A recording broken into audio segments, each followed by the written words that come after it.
So বস, আজকে এমন একটি বাইক নিয়ে আসছি যা আমার কাছ থেকে বা আমার চ্যানেলের কাছ থেকে আপনারা কখনোই এক্সপেক্ট করেননি। বাইকটি হলো কাওয়াসাকি ব্র্যান্ডের সুপার স্পোর্টস বাইক ক্যাটাগরির Z900। যে সমস্ত দেশে হায়ার সিসি বাইকের কোনো লিমিট নেই, সে সমস্ত দেশগুলোতে তুমুল জনপ্রিয় একটি বাইক এই Z900। বাইক জগতের কাওয়াসাকি এমন একটি ব্র্যান্ড যার একমাত্র কাজ সুপার স্পিড বাইক তৈরি করা। অন্যান্য সেম ক্যাটাগরির বাইকগুলোর থেকে কাওয়াসাকি ব্র্যান্ডের সেম ক্যাটাগরির বাইকগুলো বেশি ফিচার এবং বেশি পাওয়ারফুল হয়ে থাকে। তাহলে চলুন জেনে নেওয়া যাক বাইকটির প্রাইস এবং স্পেসিফিকেশন। Z900 বাইকটিতে পেয়ে যাচ্ছে 948 সিসির liquid cool 4 stroke inline 4 engine, যা থেকে ম্যাক্সিমাম পাওয়ার পেয়ে যাবেন 125 হর্স পাওয়ার 9500 আরপিএমে। ম্যাক্সিমাম টর্ক পেয়ে যাবেন 98.6 নিউটন মিটার 7700 আরপিএমে। Engine bore 73.40 mm, stroke 56.00 mm। Fuel সিস্টেমে থাকছে fuel injection 36 mm 4 with sub throttles. Cooling সিস্টেমে থাকছে লিকুইড কুল। স্পিড কন্ট্রোলের জন্য পেয়ে যাবেন 6 গিয়ার বক্স। তাছাড়াও স্টার্ট মেথডে থাকছে ইলেকট্রিক। সহজ ভাষাতে বলতে গেলে বাইকটি আপনার চলবে রকেটের মতন। বাইকটি যতক্ষণ না পর্যন্ত আপনি রাস্তায় নামাচ্ছেন ততক্ষণ পর্যন্ত বাইকটির রোড ইমপ্রেশন আপনি বুঝতে পারবেন না। বাইকটি রাস্তায় নামালে আপনি একটা ফিল পাবেন যে আসলে রোড ইমপ্রেশনটা কেমন। ভিডিওর মাঝখানে বলতে চাই, যারা বাংলাদেশ ও ইন্ডিয়া থেকে আমার ভিডিওটি দেখছেন তারা অবশ্যই আমার পেজটিকে ফলো করে দেবেন, আর যারা ইউটিউব থেকে দেখছেন চ্যানেলটি সাবস্ক্রাইব করে পাশে থাকা বেল আইকনটিতে ক্লিক করে দেবেন। এবার কথা বলবো বাইকটির বডি নিয়ে। বাইকটির বডি লেন্থে পেয়ে যাবেন 2070 mm, উইথ পেয়ে যাবেন 725 mm, হাইট পেয়ে যাবেন 1080 mm। তাছাড়াও সিট হাইট পেয়ে যাবেন 820 mm। Well base 1455 mm, ground clearance 145 mm। তাছাড়াও ফুয়েল ট্যাঙ্কি পেয়ে যাচ্ছেন 17 লিটারের একটি বড় ট্যাঙ্কি, এবং বাইকটির ওয়েট সব মিলিয়ে 212 কেজি।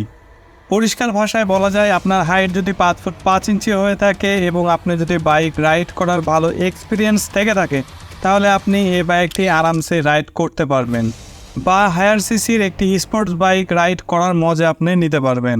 সেফটি ফিচার্সে পেয়ে যাচ্ছেন ডুয়েল চ্যানেল এবিএস, যা একটি হায়ার সিসির বাইক হিসেবে এটি অতি প্রয়োজনীয়। সামনের সাসপেনশনে পেয়ে যাবেন 41 mm এর inverted fork with rebound damping and spring preload adjustability. Rear সাসপেনশনে পেয়ে যাবেন horizontal back link with rebound damping and spring preload adjustability. ফ্রন্টের টায়ারে পেয়ে যাবেন 120/70 সেকশনের টায়ার, এবং পেছনের রিয়ার টায়ারটি পেয়ে যাবেন 180/55 সেকশনের টিউবলেস টায়ার। তো এখানে টায়ার দুইটা কিন্তু অনেক মোটা পেয়ে যাবেন, যাতে আপনারা বাইকটি টপ স্পিড এবং কর্নারিং করার সময় ইজিলি কন্ট্রোল রাখতে পারেন। এবার কথা বলবো বাইকটির পারফরমেন্স নিয়ে। বাইকটির ইঞ্জিন পাওয়ার প্রডিউস ক্ষমতা অনুযায়ী এই বাইকটি থেকে সর্বোচ্চ টপ স্পিড পেয়ে যাবেন 240 km/h, তার থেকে বেশিও পেয়ে যেতে পারেন। তাছাড়াও বাইকটি থেকে প্রতি লিটারে মাইলেজ পেয়ে যাবেন 17.5 কিলোমিটার। বাইকটিতে ব্যাটারি হিসেবে ব্যবহার করা হয়েছে maintenance free. Headlamp, turn lamp, টেল লাইট সবগুলোই পেয়ে যাবেন এলইডি। হেডলাইটটি থেকে আপনি দুর্দান্ত আলো পেয়ে যাবেন। তাছাড়াও টেল লাইটটি পেয়ে যাবেন জেড সিগনেচারে। বাইকটির ফিচার্সের ভিতরে পেয়ে যাবেন speed metre, odometer, tachometer, trip meter, clock, fuel indicator সব কিছুই পাচ্ছেন ডিজিটাল মিটারে। তাছাড়াও ব্লুটুথ কানেক্টিভিটির মাধ্যমে মোবাইলের ফোন কল, মেসেজ সব কিছুই দেখতে পারবেন মিটারের ড্যাশবোর্ডে। আরও থাকছে ডিফারেন্ট রাইডিং মোড। বাইকটিতে সিট পেয়ে যাবেন স্প্লিট সিট। স্প্লিট সিটটি বড় এবং খুব সুন্দর হওয়ায় বাইকটিতে পিলিয়নও কিন্তু খুব সুন্দর সহকারে কমফোর্টলি বসে থাকতে পারবে। তাছাড়াও হ্যান্ডেল টাইপ পেয়ে যাচ্ছেন পাইপ হ্যান্ডেলবার। ফ্রেমটি পেয়ে যাচ্ছেন টেলিস হাই টেনসাইল স্টিল। এবার আসা যাক বাইকটির দাম নিয়ে। বাইকটি বাংলাদেশে অ্যাভেলেবল নয়, আর কখনো হবেও কিনা আমার জানা নেই। আমাদের পার্শ্ববর্তী দেশ ভারতে বাইকটি পাওয়া যায়, এবং সেখানকার শোরুম প্রাইস 7,69,684 রুপি।